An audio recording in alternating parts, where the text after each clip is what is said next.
Tercera lección.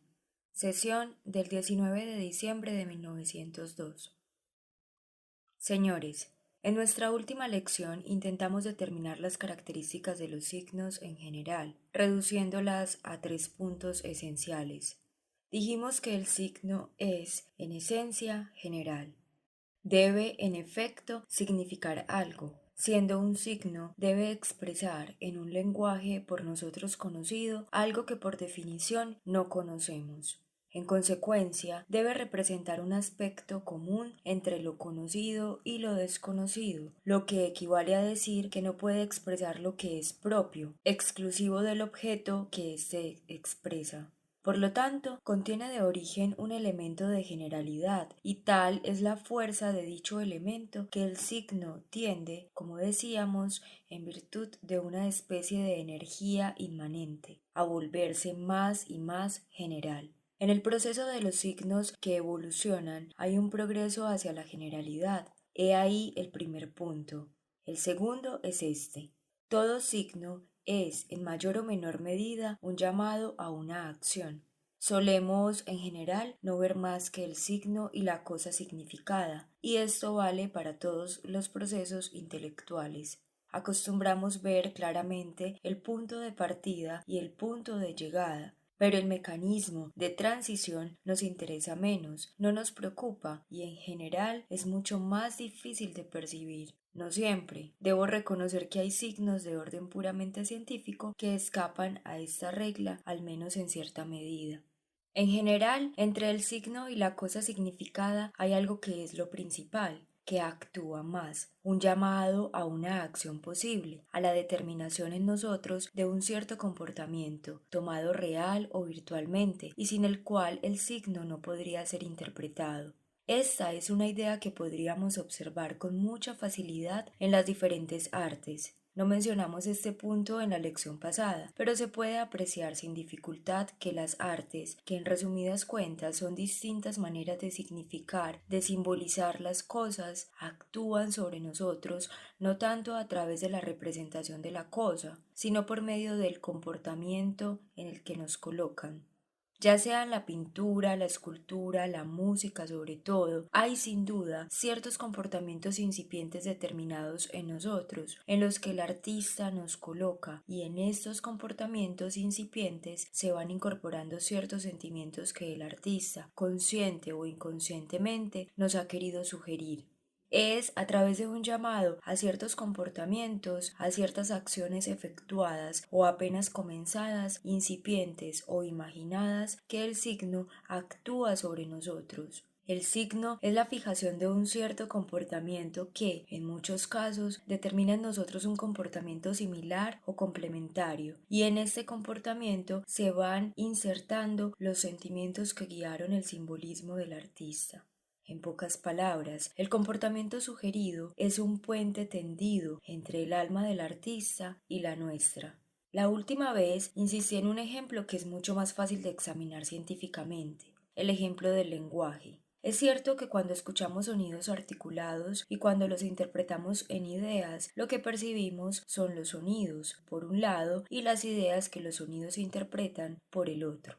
Pero el mecanismo de conversión es muy complicado y supone un llamado a la acción. Podríamos mostrar a través de un estudio sobre las afecciones de la interpretación lingüística que, aunque escuchemos bien los sonidos articulados y aunque tengamos todas las ideas necesarias para interpretarlos, suponiendo además que conocemos el sentido de las palabras, la interpretación solo se logra si existe, de nuestra parte, una serie de acciones, no digo realizadas, sino incipientes, por las cuales enfatizamos interiormente aquello que escuchamos. Se da una especie de repetición interior, no completa sino esquemática, que nos sirve para corear o enfatizar aquello que escuchamos, para enfatizar lo que oímos.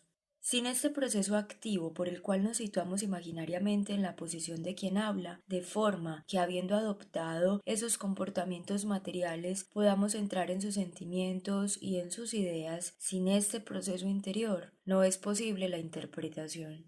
He ahí, pues, la segunda característica de todos los signos. el signo no solo es general, no solamente hay en todo signo una fuerza interior que lo hace adoptar una generalidad cada vez mayor, sino que el signo en general es, una vez más, un llamado a la acción, a un comportamiento, a un fenómeno de orden activo o motor, y es por medio de esta acción real o virtualmente efectuada que se logra la interpretación.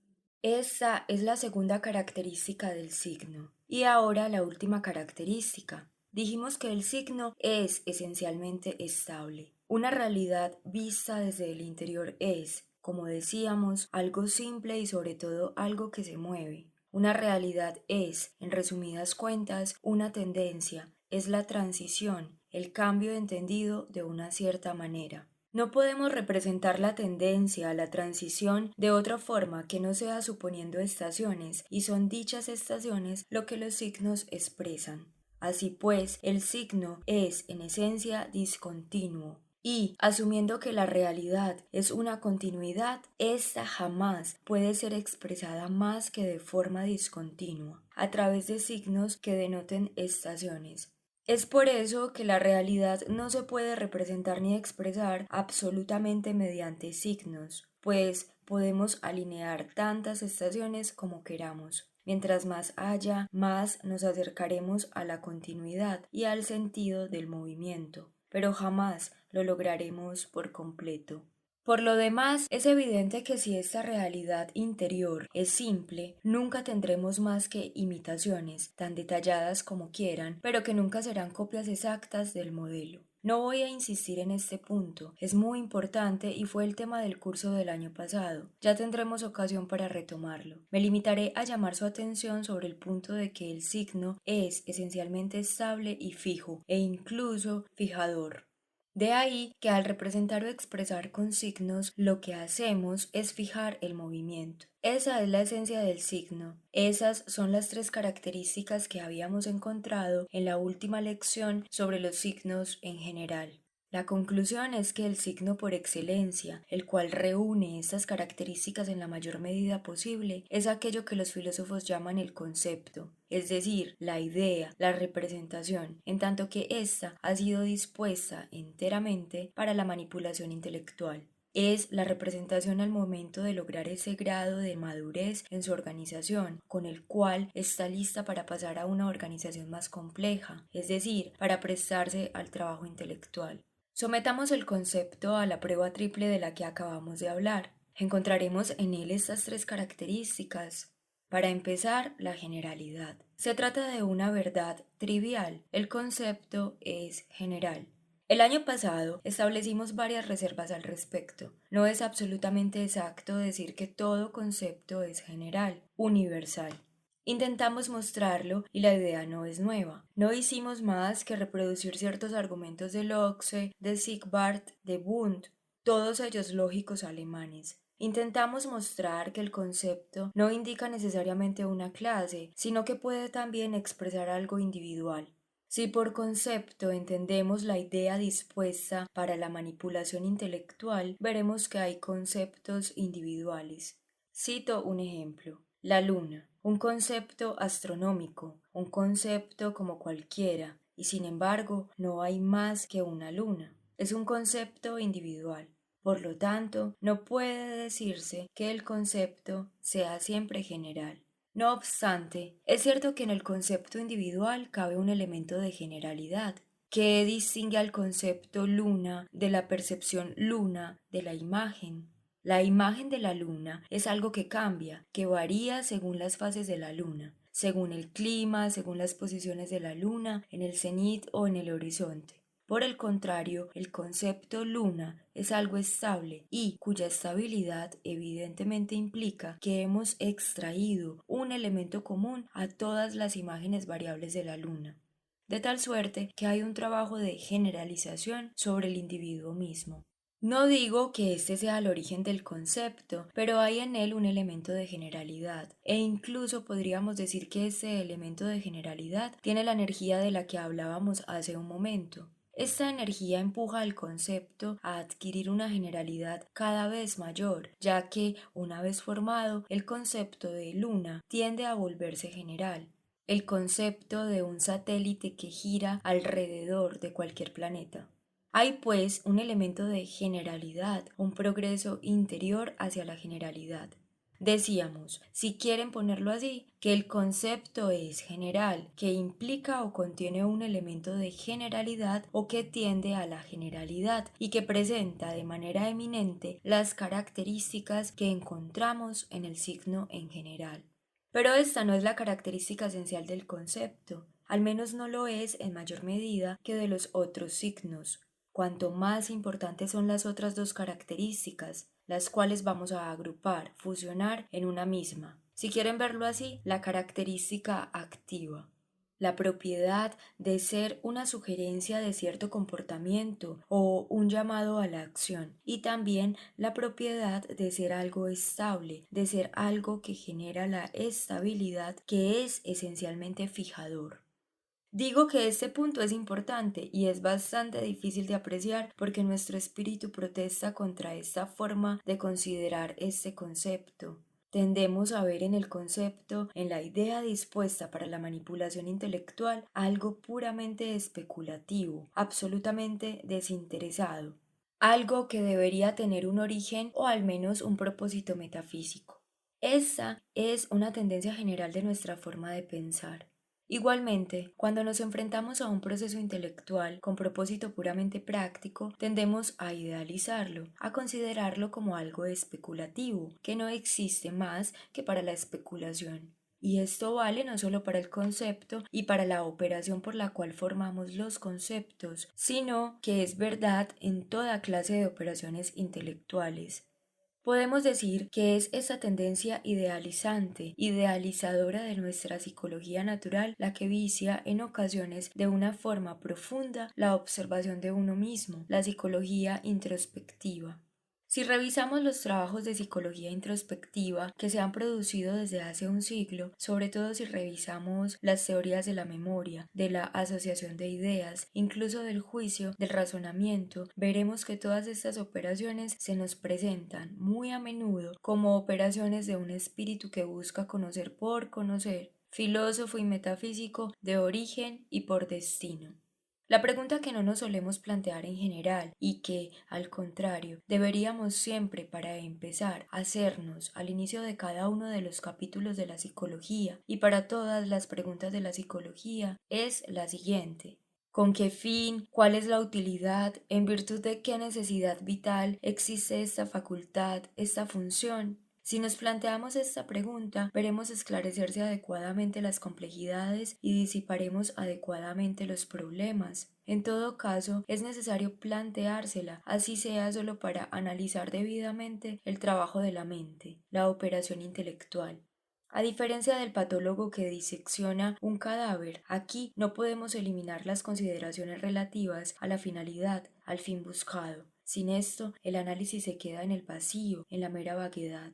¿Cómo sabremos distinguir, y esto es lo importante en la actividad analítica, aquello que es accesorio de lo que es esencial si nos referimos al siguiente criterio, los diferentes elementos arrojados por el análisis? ¿Cuál es el fin esencial de esta operación? ¿Cuál es su finalidad? Cuando se trata de un análisis material, contamos con los instrumentos de medición necesarios para conocer la importancia relativa de cada uno de los diferentes elementos, pero en un análisis moral no podemos juzgar la importancia de los elementos de no ser en relación con el fin buscado. La pregunta que se plantea inevitablemente es la de saber cuál es el fin. Algo suficientemente aterrizado, el fin material, el propósito vital.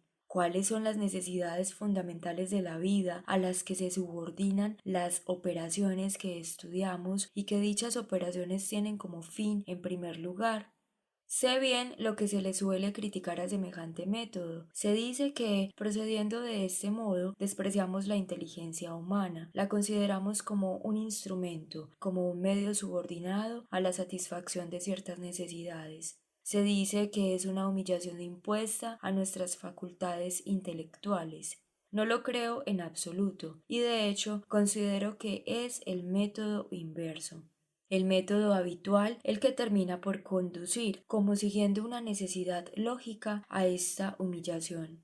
En efecto, asumo que nuestras facultades en su funcionamiento normal, habitual, nos conducen en la especulación, en la metafísica, a ciertos impases. Esto es, en los grandes problemas, nos conducen hacia una tesis y una antítesis que nuestras facultades son igualmente capaces de demostrar, lo que prueba que ni la una ni la otra son correctas ni aceptables.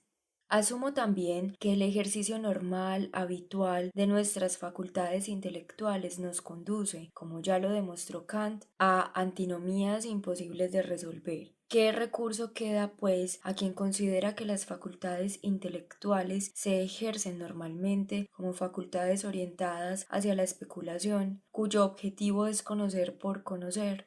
Siendo tales sus funciones, siendo tales sus objetivos, se han desempeñado en conformidad con sus objetivos y nos han llevado a antinomías irresolubles. En este caso, no nos queda más que renunciar a la especulación metafísica y, por haber creído que nuestra inteligencia es normalmente contemplativa, renunciar a formas de contemplación más elevadas. Hasta ahí nos lleva la crítica kantiana a través de las antinomías, al colocar a la inteligencia en su forma normal, ejercida normalmente, como una inteligencia orientada hacia la contemplación, hacia la especulación. Pero si comenzamos por reconocer, y la experiencia del análisis así lo demuestran, que nuestras facultades, ejercidas normalmente de la forma habitual, son facultades que no apuntan hacia la especulación sino hacia la acción, que tienen un objetivo sobre todo práctico y que nosotros estamos dirigidos antes que nada hacia la acción, que, como si estuviéramos fascinados por ella, se da una especie de imantación que atrae nuestro pensamiento, el cual, magnetizado como por una especie de fricción, se dirige hacia la acción como una brújula apunta hacia el norte. De este modo, al filósofo que venga a señalarnos los absurdos o al menos las antinomías a las cuales conduce la aplicación de esta forma habitual de pensar, le podremos responder: la razón no ha dicho su última palabra. Tiene, quizás en reserva, ciertas fuerzas de las que ni siquiera sospechamos. Sin duda se dirige hacia la práctica, como acabamos de mostrar, está imantada hacia la acción.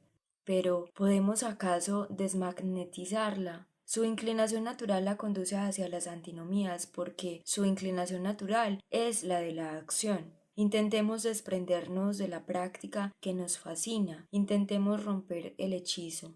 Tal vez no sea imposible. Y, en efecto, la prueba de que no es imposible es que nos estamos planteando el problema que ustedes han propuesto, lo que muestra que, si bien todas nuestras facultades se dirigen hacia la acción, existe una franja de especulación posible. Se trata, pues, de desviar su atención, de desviar la acción del punto que les fascina y así reconducir la inteligencia, a través de un esfuerzo que, lo admito, va contra la naturaleza, hacia la especulación pura. Caray, es muy difícil y la filosofía entendida de esta forma se convierte en un esfuerzo contra natura. Pero así debe ser. Filosofar es trascender los conceptos puramente humanos, es decir, los conceptos de una inteligencia que mira hacia la acción. Filosofar no es pensar con mayor intensidad, como se dice habitualmente. Incluso diría que es pensar en una dirección opuesta. Es necesario retomar la tendencia de la naturaleza.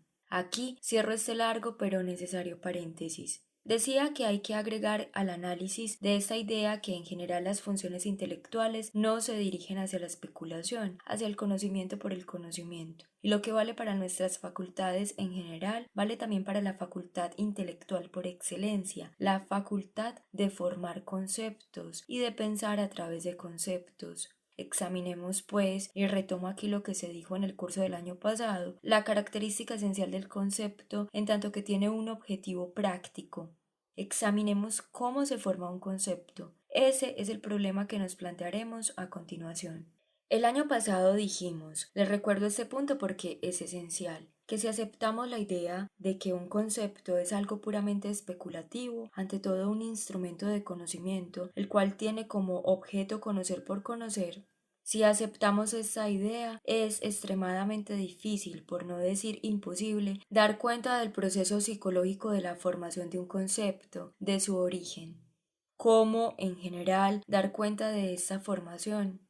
Solemos decir, la inteligencia toma objetos individuales que ella conoce, que percibe, Esta es la primera fase. Esta compara los objetos entre sí y reúne en un mismo grupo aquellos que le parecen similares. Esa es la segunda etapa, la comparación.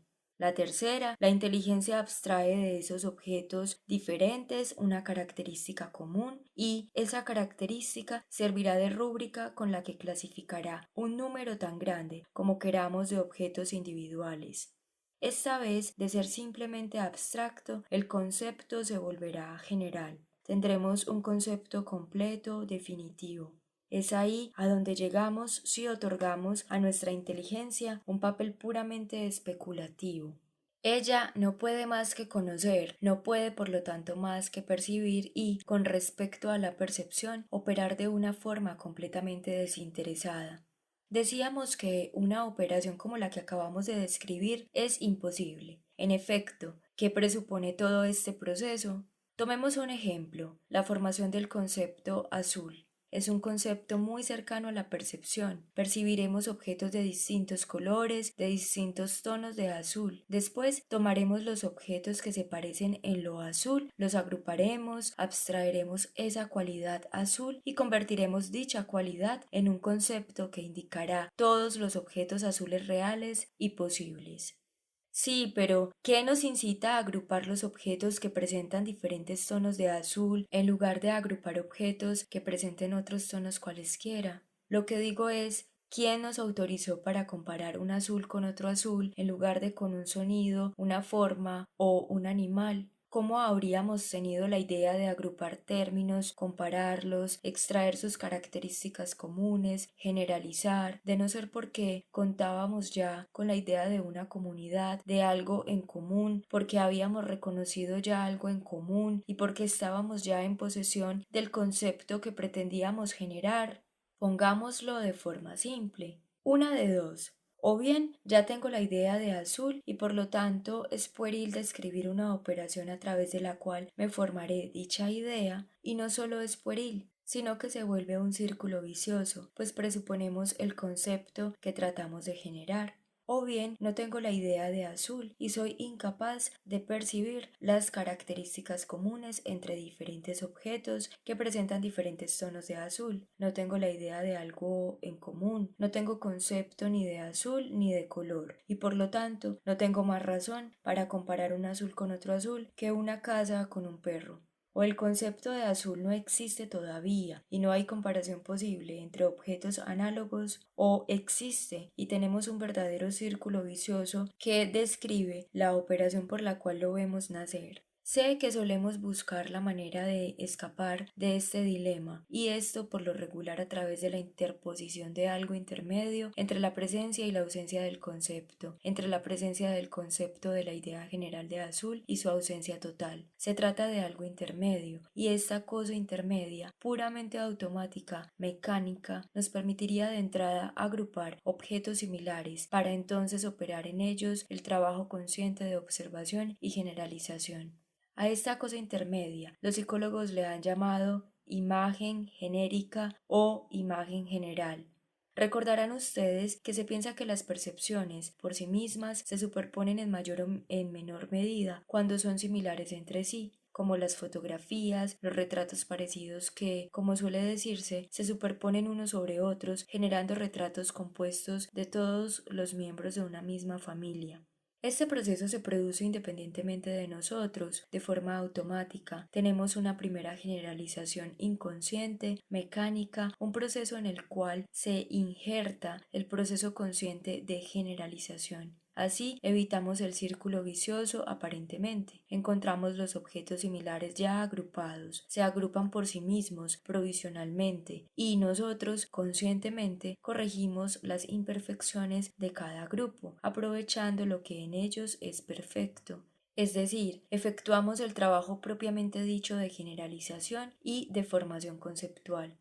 Decíamos que esta imagen genérica tiene toda la pinta de ser un invento de los psicólogos, debido a la necesidad de contar con una causa. Sin embargo, no parece ser que semejante imagen se forme jamás. No queda claro, en todo caso, qué sería esta imagen genérica. Intentamos distinguirla de la imagen individual por la falta de definición de sus contornos. dadas las imágenes que se superponen en nuestra mente, en nuestra memoria, y que llegan a formar una imagen compuesta, una imagen genérica, que suele decir que lo que distingue a la imagen genérica de las imágenes individuales propiamente dichas es la falta de definición, una especie de fluidez de sus contornos.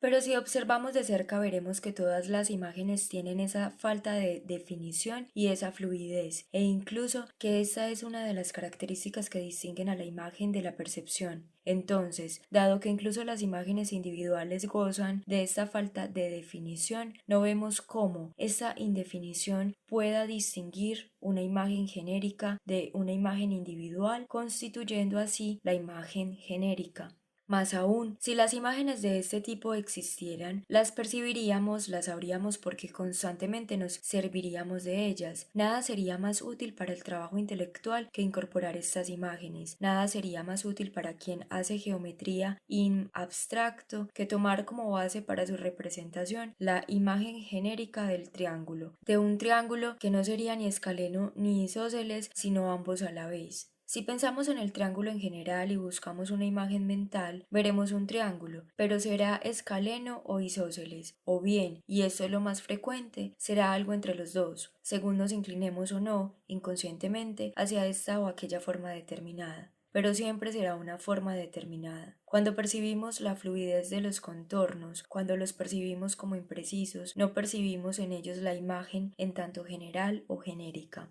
No hay, por lo tanto, imagen genérica. En todo caso, no hay nada en nuestra conciencia, ni en la introspección natural que nos lleve a afirmarlo. En consecuencia, podemos considerar esta imagen genérica como una especie de invento teórico hecho por los psicólogos, algo como exigido por una cierta teoría psicológica, por una cierta concepción de la actividad mental, pero de ninguna manera presentado por la experiencia. Sin embargo, es necesario que salgamos de esta dificultad y que haya por debajo del concepto y como preparación para el concepto, y esto es lo que hay de cierto en la imagen genérica, algo que no sea todavía el concepto, pero que no obstante lo prepare, algo que sea como la preparación material. El simple sentido común nos dice que los animales tienen, si no conceptos, por lo menos algo equivalente a ellos. Un perro distingue una categoría de animales de otra categoría. Un perro de caza hace muy bien la distinción entre especies. En el animal hay algo que equivale al concepto o a ciertos conceptos nuestros y que no obstante no es el concepto. Por debajo del concepto y como preparándolo, como involucrándose en su fabricación, debe de haber algo que, como lo dice una teoría que acabamos de examinar, no es ni la concepción de lo individual ni la concepción de lo general. Pero, ¿es acaso correcto lo que acabo de decir? ¿No sucede acaso algo completamente distinto? Sucede algo completamente distinto. Es aquí donde el concepto surge sobre todo como sugerencia de una acción posible, una invitación a actuar. Así es, al menos de inicio, ya que estamos hablando de animales, tomemos un animal de orden muy inferior en inteligencia, un insecto capaz de discernir colores. Tomemos un insecto con alas, capaz de ver desde más o menos lejos el color de las flores. Supongamos que es un insecto que frecuenta las flores azules. Distinguirá las flores azules de las que no lo son. Tiene entonces rudimentos de pensamiento conceptual. Es admisible decir que este insecto se representa la idea de azul, el azul bajo la forma de una idea general o de un concepto. Evidentemente no, pero es igualmente inadmisible decir que este insecto actúa de una forma totalmente mecánica. Tiene conciencia, evidentemente bien diferente de la nuestra, pero tiene conciencia de lo que ocurre en él, y es en forma consciente que le aparece claramente la distinción entre este color y los demás. ¿Cuál puede ser esta forma? Evidentemente, si él distingue el azul de los otros colores es porque el azul es para él algo que se relaciona inmediatamente a sus necesidades, es algo que se sumerge de raíz hasta lo profundo de las necesidades vitales. Es necesario que logre distinguir el azul de otros colores. El azul, presumiblemente, le habla a su percepción, actúa sobre su percepción y, por la intermediación de su percepción, actúa sobre sus órganos motores que, tan pronto el objetivo es percibido por el insecto, de inmediato emprenden el vuelo.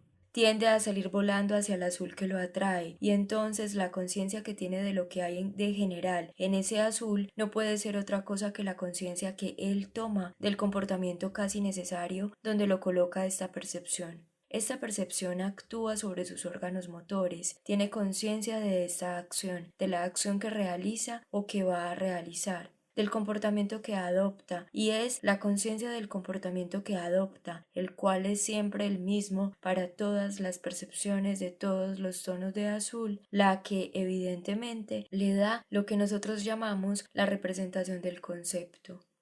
Dicho de otra forma, es su acción, ya sea iniciada, virtual o incluso ya realizada, la que extrae de varios casos que difieren más o menos ligeramente aquello que estos tienen en común. La acción es algo así como la raíz de la planta que, de suelos muy diferentes, extrae el mismo jugo que le sirve para nutrirse, colocándose el animal de manera automática en comportamientos análogos por medio de percepciones diferentes, pero análogas desde el punto de vista vital. La conciencia que tiene de esta identidad de comportamientos en las diversas situaciones es la base misma de lo que llamamos la generalidad de la concepción, es decir, cuando esa misma representación se convierte en concepto. Pero me explico más claramente. ¿De dónde viene la dificultad? Nuestros órganos sensoriales perciben una multitud de matices de la misma cosa, una multitud de diferencias, una multitud de cambios. Dejadas por su cuenta, si dejáramos a nuestras facultades de percepción por su cuenta, toda formación de conceptos sería evidentemente imposible, porque así como todo se distingue, todo se parece. No habría ninguna razón para asimilar esto a aquello, y la agrupación, que es la base misma de la formación de los conceptos, sería imposible. Pero mientras que la percepción nos muestra un número infinito de matices, nos muestra que todo es diferente de todo y no nos da una diferencia definitiva. La acción, por el contrario, no es posible más que a partir de diferencias definitivas. Toda acción es una elección. La acción procede por afirmación o por negación, no hay punto intermedio, o es sí o es no. Podemos imaginar tantos matices de azul o de colores como queramos, pero para el insecto no hay punto intermedio entre echarse a volar o no hacerlo, es cuestión de tomarlo o de dejarlo. Considere los grados de temperatura percibidos por el hombre. Nosotros podemos percibir todos los matices posibles, todos los grados de temperatura que hay entre ciertos límites. Hace frío o hace calor. No hay calor o frío para una percepción que no es más que percepción. No hay otra cosa más que grados de temperatura, pero mientras que para la percepción en cuanto tal no existe una distinción nítida de calor o de frío, para la acción es completamente diferente, pues si yo abro mi ventana un día de invierno, sabré sin dudarlo si siento atracción o repulsión, si debo ponerme encima algo más para salir. Es cuestión de tomarlo o de dejarlo. La acción procede a través de elecciones certeras. Lo que se necesita es simplemente un sí o un no. Imaginemos un ser que percibe por un lado y actúa por el otro. Su percepción no registrará más que matices, pero su acción tomará decisiones que estarán determinadas por las necesidades mismas de la vida.